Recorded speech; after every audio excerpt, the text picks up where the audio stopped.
County Jail. And remember we told you he was actually trading IDs with a fellow inmate? Well, how did that happen? Well, now the jail is getting a high-tech upgrade to prevent that from happening again.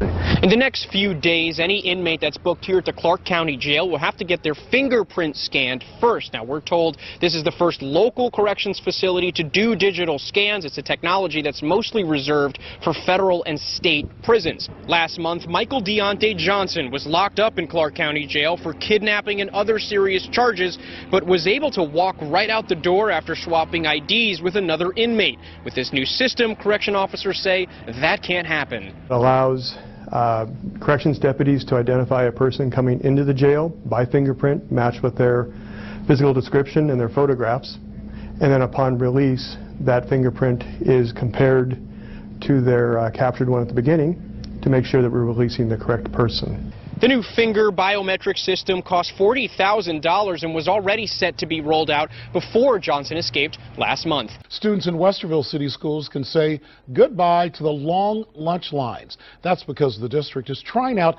its new student identification system. The pilot program is underway at 3 schools, including Blended Middle School. Lunch and recess. Some argue it's the best part of the school day. We have a limited amount of time for lunch in a day, and it varies from age group to age group. So we have a lot of kids to serve, and that experience in their daytime is what's important to me. Making lunchtime smooth and efficient is what the school district is trying to do with a new pilot program that streamlines the entire process from start to finish. The district is one of the first in Central Ohio to try out biometric finger scanning, and kids are already getting the hang of it. I like it because I think it's just a lot easier too, because we used to do a lunch card system. Instead of lunch cards or lengthy student ID numbers to remember, students have a new routine. The entire process only takes a matter of seconds. It's as simple as placing your finger on this pad, a green light comes on, and then the student's account is pulled up on this screen. Okay, try your other finger, honey. District officials say the elimination of lunch cards and ID numbers saves both time and hassles. And some kids forgot their numbers, so the lunch ladies had to look it up. So kids would often play with them. Sometimes they'd slide them into register vents. Sometimes they crack in half, and then that stops the line. And if this system proves to be a success, it could be used in other parts of the schools as well. The system has such an ability. We're starting with food service, but we could potentially move this into libraries. How students are checking their books in and out.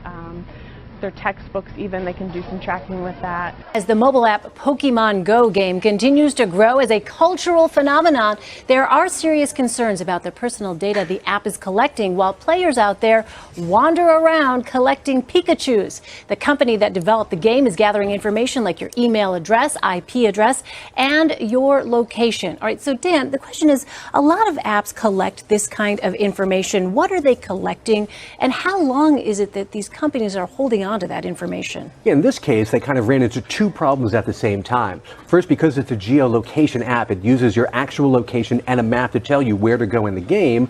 Some people were like lying in wait at the back of like dark parking lots and mugging people when they came to collect an item in the game. So that was one problem. The second problem was on iOS devices, by default, the app asks for a lot of permissions to access information in your Google account if you signed in through Google, and the game is made by a sister company of Google, so you're likely to do that.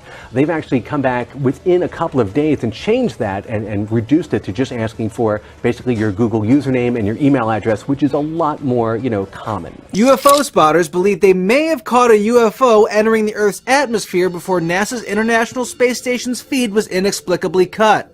In the video, you can see what appears to be an object descending down onto Earth, and the feed is cut just before the object can enter. And this is not the first time the ISS livestream is cut out when an unexplained occurrence has happened. Like in this video, which took place last year, an object is slowly ascending into space before the feed is interrupted. And some are saying that the object may be the Chinese space station Tiangong-1 returning to Earth, or possibly just a simple meteor. A spokesman for NASA put out a statement denying NASA technicians advertently shut down the transmission when UFOs appear. NASA claims the loss of video is usually due to the loss of signal from the ISS.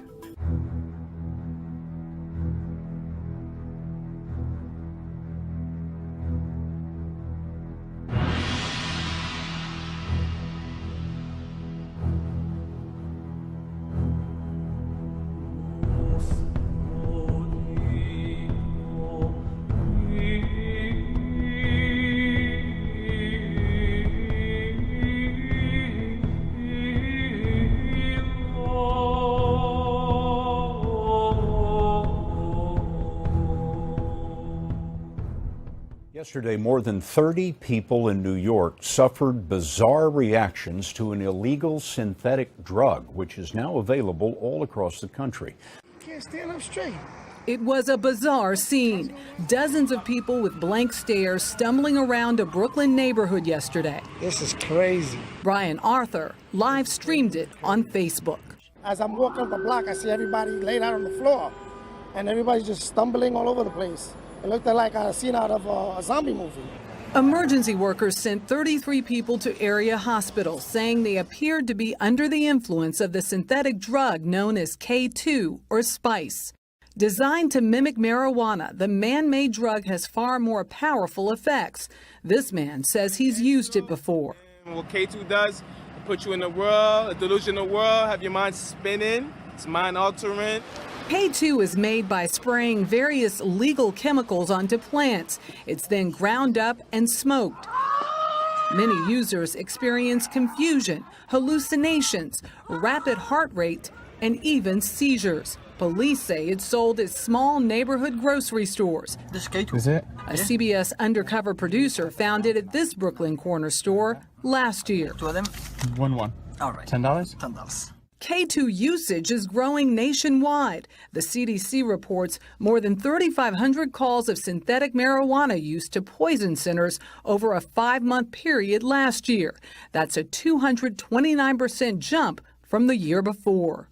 The number of Americans who feel race relations are bad in America is at an all-time high. 69% of Americans say race relations are bad. That is 1 point higher than the previous all-time record of 68% back in 1992. Those numbers came out just after the LA riots following the Rodney King beating verdict. From 22% in 2009 when President Barack Obama took office to 69% today. First at 10, 2 Boy Scout camp employees in our region say they were fired after trying to rescue a bald eagle that was hurt. Jeremy and Alina Bookbinder are quoted by the Washington Post as saying they lost their jobs last month at the Goshen Scout Reservation after taking the bird to a wildlife rehab center despite being told not to by their boss. Well, camp officials told them they were fired for disobeying orders that they had broken an unspecified federal law. It is unclear which law they were referencing. The Post notes bald eagles were removed from the state's endangered species list in 2013. A spokesperson for the Scout Reservation declined to comment.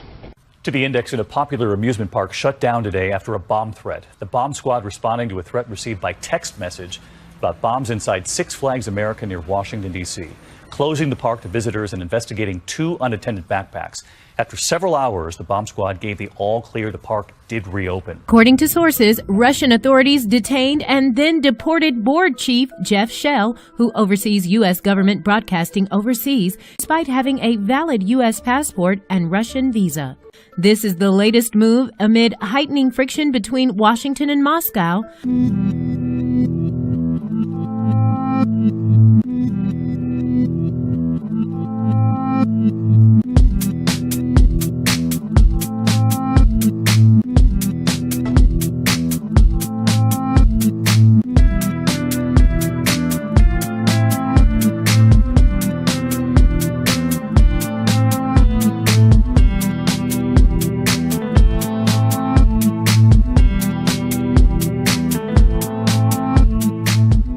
We've got breaking news now. Israeli tanks and bulldozers has entered Syria. They are now constructing massive fortifications. This story comes to us via Sputnik News International.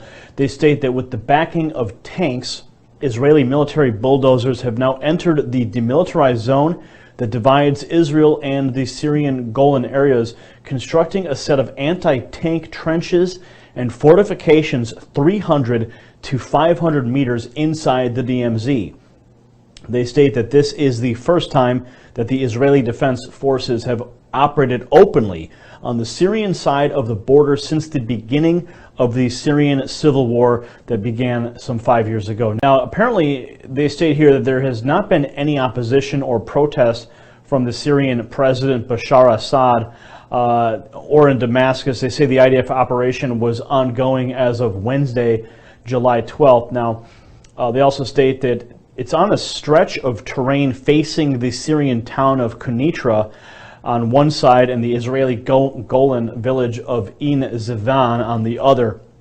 Now, they say that the enclave dividing the Golan between Israel and Syria is officially defined as a demilitarized zone.